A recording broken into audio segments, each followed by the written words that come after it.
Good to see you, everyone. My name is Robbie Howell, and this is the Enclave Aspirant Edition New Classes Poll. In this video, I will go over what this poll entails, what the choices are for it, and what it will mean for the next edition of the game going forwards. So, to all those of you who do not yet know, the version of Enclave that I recently did a Kickstarter for is not the final version of the game. No, I have much more planned for Enclave, not least of which is the next version of the game, Aspirant Edition.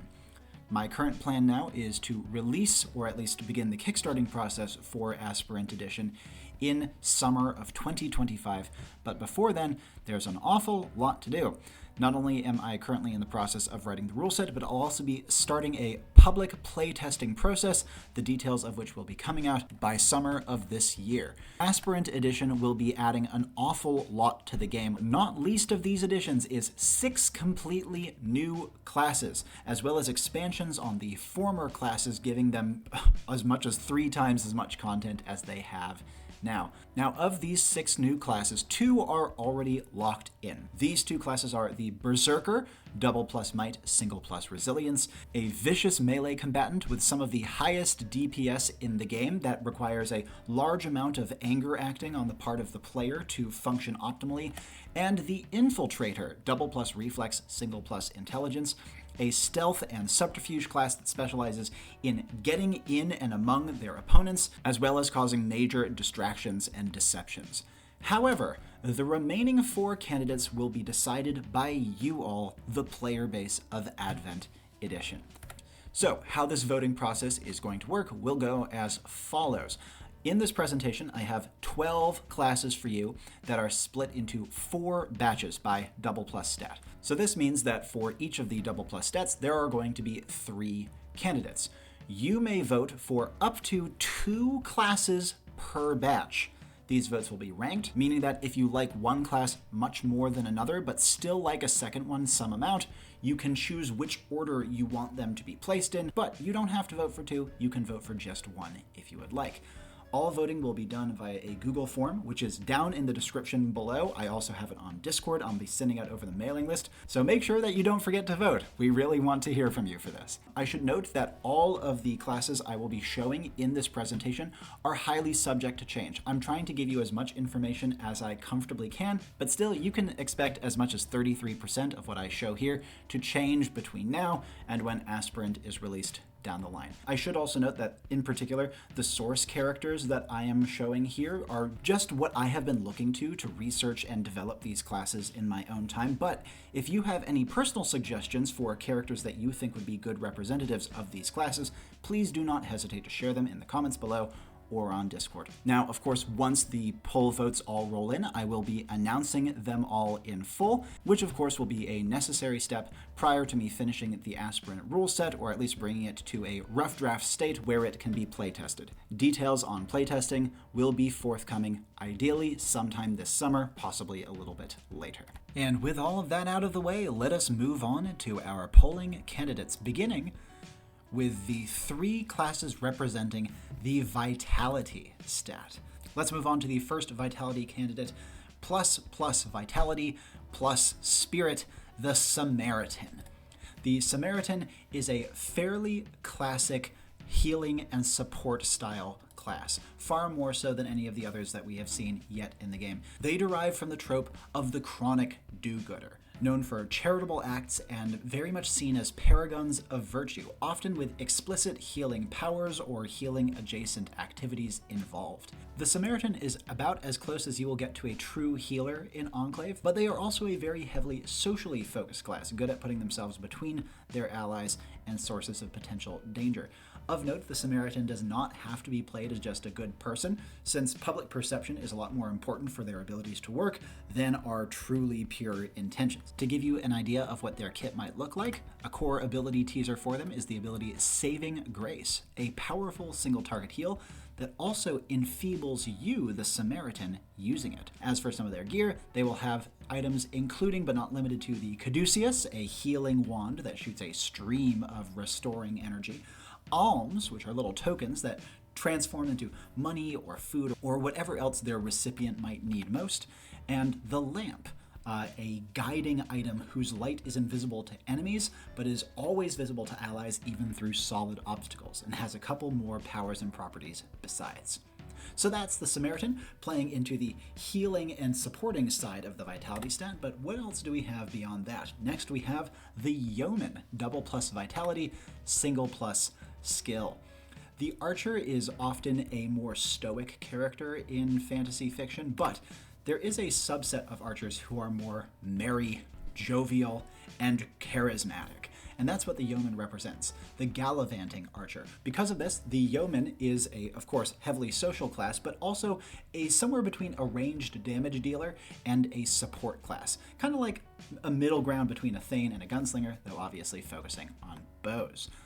The yeoman is very much an attention hog, loving to be in the spotlight, but they don't do great on the front lines because they aren't particularly brawny. In terms of an ability teaser, we're looking at Bullseye. This is an improbably accurate shot whose aim is improved by your onlookers, though it is unable to cause physical harm. Instead, it's more of a showmanship type deal. In terms of their gear, you're looking at things like the Hero's Bow.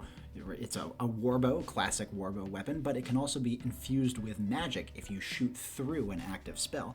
A concealment cloak, camouflaging you, especially in wooded areas, and the Golden Apple, an interesting magical fruit that will force people to want it. So in summary, the yeoman has a pretty unusual kit to work with a great balance of pragmatic and fun options. Now, the yeoman and the Samaritan are both very social classes, but if you want to take the socialness of vitality to its absolute utmost, look no further than the Orator. Double plus vitality, single plus intelligence. The Orator is a speaker who uses nothing more than their voice and their argumentative ability to change people's hearts and minds, inspire people, and even diffuse conflicts outright. And they are, without question, the best pure social class yet revealed for the game. They're great at establishing authority, manipulating others, and absolutely dominate in debates and discussions. They are also very team-oriented, as you might imagine. They have pretty much zero armor, zero combat abilities. However, to compensate, they do make for really good leaders. In terms of a core ability, we're looking at Gainsay, allowing you to interrupt an enemy, steal all attention being paid to them for yourself, and also prevent them from interrupting you in return for a little period of time. An absolutely devastating ability in debates and other social situations. And for some gear, you're looking at a podium, which you can summon in from off mission, which gives you visibility and even a little bit of explicit protection while you are taking the stand. Laurels, which are a ceremonial headpiece that boosts your perceived dignity. And even a secretary. We've seen horses, for example, be used as gear before, but this is going to be one of the first examples of a class that has an assistant as a piece of gear. So that's the Orator, an absolute playground for socially oriented players and showing off another of Vitality's many facets. And that is the entirety of our Vitality candidates, the Samaritan, the Yeoman, and the Orator. Hopefully these three have been interesting to you and you already are having ideas of which one or two you wish to vote for, but without further ado, let's move on to the next stat, namely Spirit. Spirit classes do not have as obvious a through line as Vitality does with social elements, so let's move into them. They're a pretty interesting and varied bunch, beginning with the Progenitor, double plus Spirit, single plus Arcane. The Progenitor arises from the trope of those who bring inanimate objects to life, especially works of art or things that they love.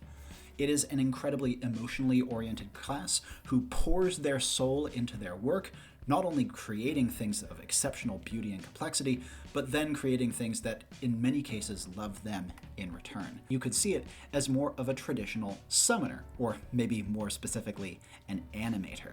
They have a wide variety of constructs at their disposal, but their emotional connection to their creations demands a lot more nuance than most traditional summoners, who can just kind of throw their summons into a meat grinder and not really care about what happens to them. For the Progenitor, you have a sense of obligation to what you have created. For a core ability teaser, let's look no further than Simulacrum, which allows you to transform raw materials into a facsimile of a person that you have an emotional attachment to, real or not. For some class gear options, you have the Jeweler's Loop, a monocle that detects imperfections, the Toolbox, which can be pitched to access manual crafting implements, and Gizmos, which are tiny little automatons that you can give basic repetitive tasks to kind of like wind-up toys. So that's the progenitor, but there's more that Spirit can do besides just this. So let's take a look at the Vessel. Double plus Spirit, single plus Will. It's a common trope that you see a lot, and especially in a modern fantasy media, where a powerful malevolent force is sealed within a human form. The vessels, those who carry these malevolent forces, have an internal struggle of trying to keep the force inside of them from getting too much power, while also still making use of its powers to suit their own ends. It's a nuanced archetype that often results in dark, brooding characters, but can be played many, many ways besides as well.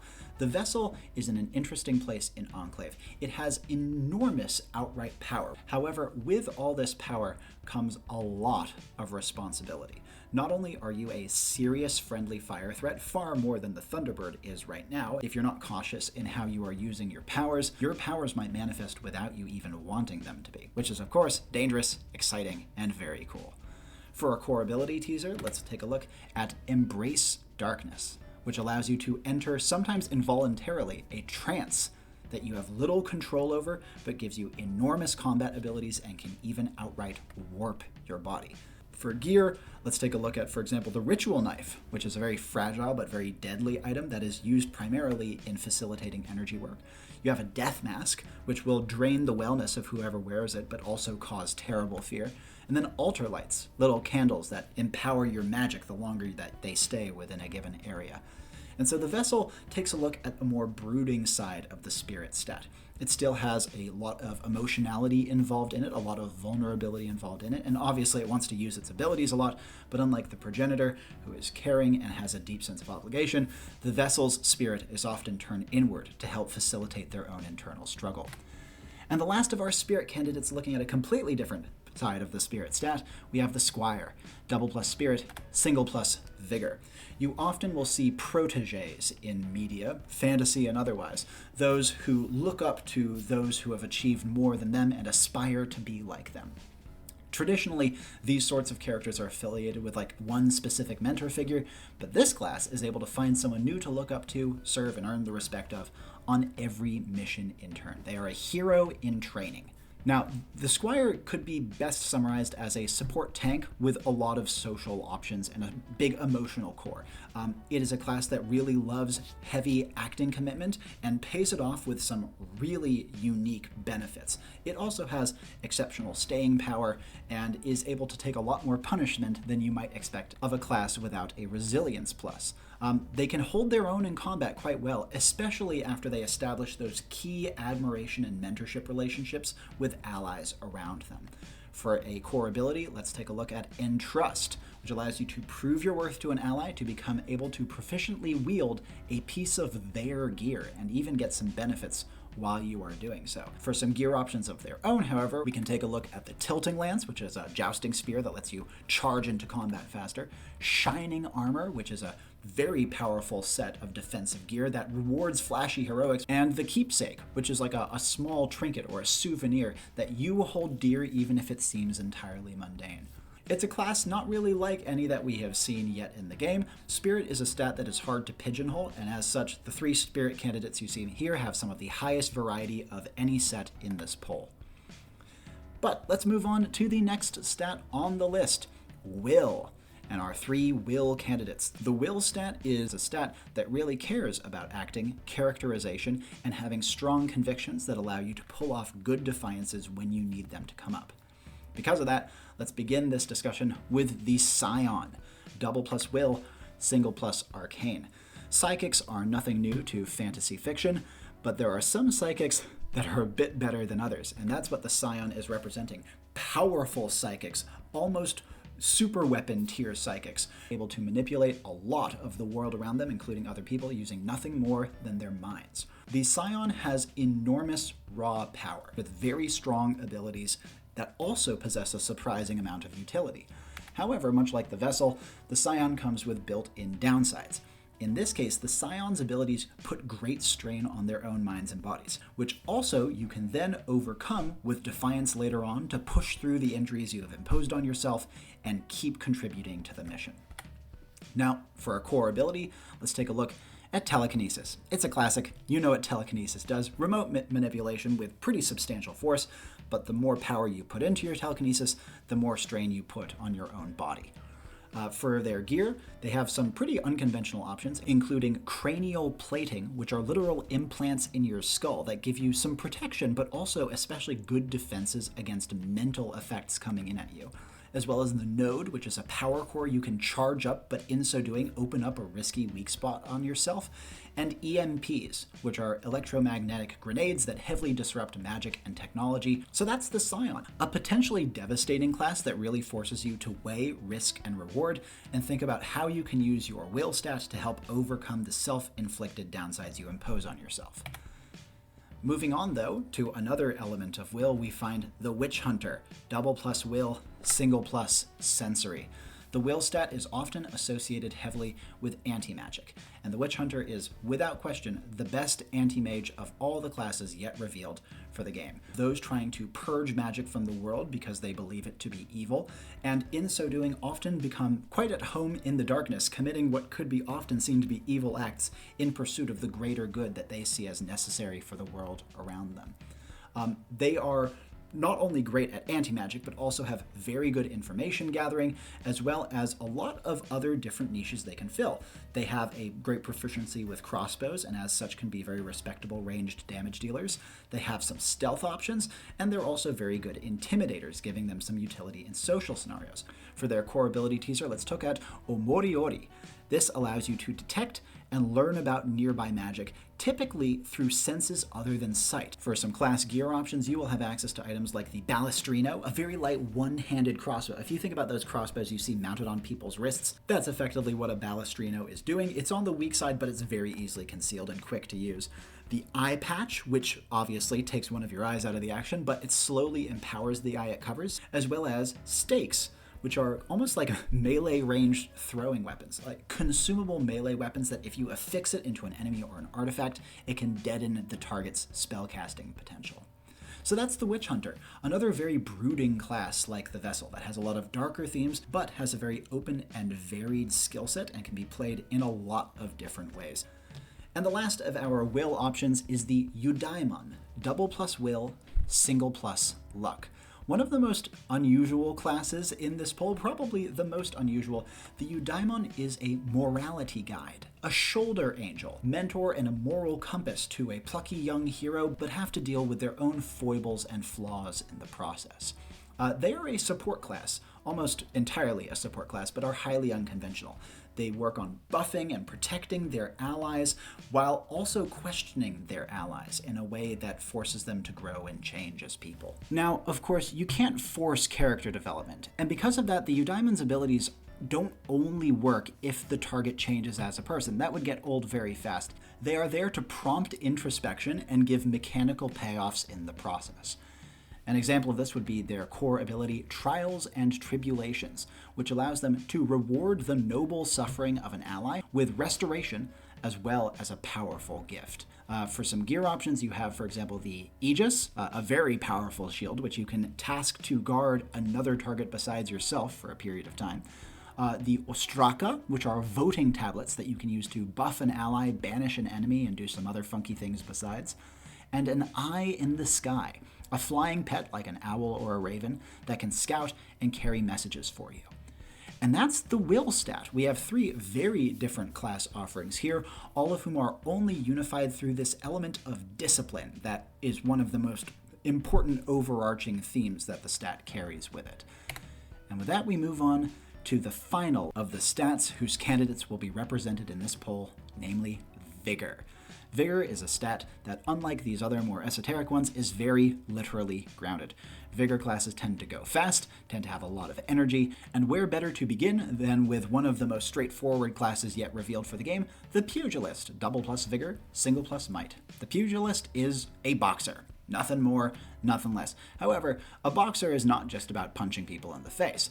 they have a lot of other tools at their disposal, including endurance, speed, and also intimidation, allowing them to have some uses in social situations as well as a surprising amount of utility. Even in scenarios where your enemies are wielding firearms and other more conventional weapons, the Pugilist's powerful kit will allow them to still hold a candle even while only using their fists.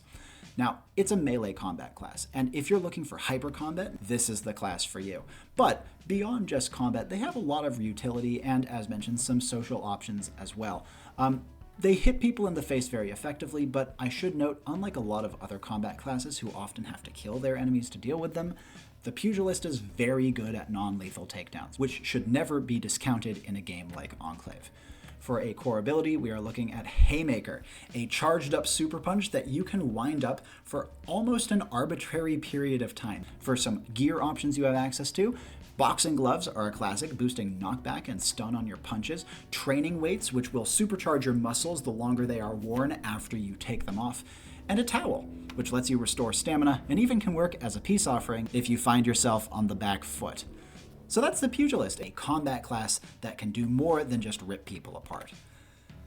For our second Vigor candidate, we have the Freerunner. Double plus Vigor, single plus Reflex. The Freerunner is a parkour athlete, an urban gymnast who uses their surroundings to massively augment their movement options. Though they are, of course, best suited for chase sequences and similar, they are quite proficient in combat, with lots of ability to distract enemies, lead them off in the wrong directions, carry messages, and also do non-lethal takedowns.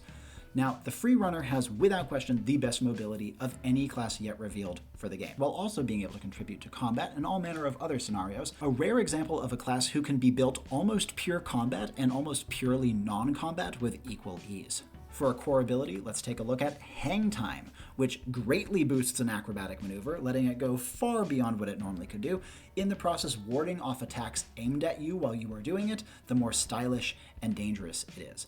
For some gear options, you have access to running shoes, which boosts running, jumping, landing, pretty much everything you'll be doing with this class. Tonfa, which is a T-shaped baton, which are great for blocks and submissions. It's like a non-lethal weapon. And the Tether Launcher, which shoots a medium-range grappling hook while being held in a pistol-like casing.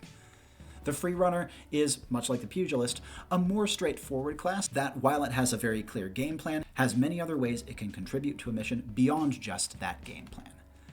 And lastly, for the Vigor stat, and lastly for this entire poll, we have the Tessernaut. Double plus Vigor, single plus Luck. The Tessernaut is a physics puzzle lab rat who interacts with the laws of space and time to pull off explosive and dynamic maneuvers. Much like the other Vigor classes, they are a class heavily focused on movement, but in their case, they are looking more to video game puzzle platformer style logic, making them a very dynamic, very implications-heavy class that is also quite risky to play, forcing you to learn from your mistakes and experiment on the fly.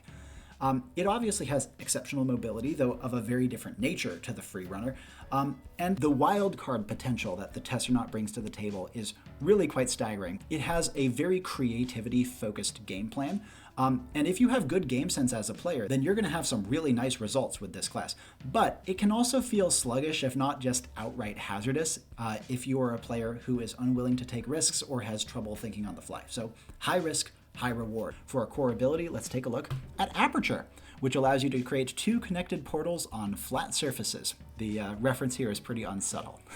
For some gear options, you have the Laser Pistol, which is a futuristic ranged weapon that's versatile and quick to use, but quite weak. Spring Heels, which are big leg augments protecting you from fall damage and letting you pull off huge jumps if you give yourself a little lead-in.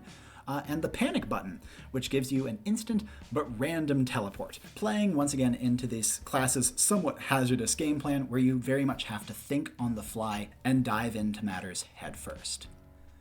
And so that brings us to the end of Vigor, a movement-based stat with a straightforward game plan that nonetheless offers a lot of creativity and versatility to the classes it features on. And this also brings us to the end of our polling options. Once again, please cast your votes. The classes are, again, in 4 batches of 3. You can vote for up to 2 classes in each batch, with votes being ranked. Voting will be open for 1 month as of today, so make sure that you get your votes in before the 1st of March. I really want to have you participate. This is not just for people who have been playing Enclave constantly since the campaign, it's for everyone who is interested in the game. And if you have any questions or thoughts or anything else besides, please do share it in the comments section or on the Discord channel, which is also linked in the description down below. Thank you guys so much for your time and for your interest in Enclave. So when the poll results come in, I will be announcing them on this channel. Look for me in about a month and a half with that information. But until then, my name is Robbie Howell. Remember to cast your votes, and ciao for now.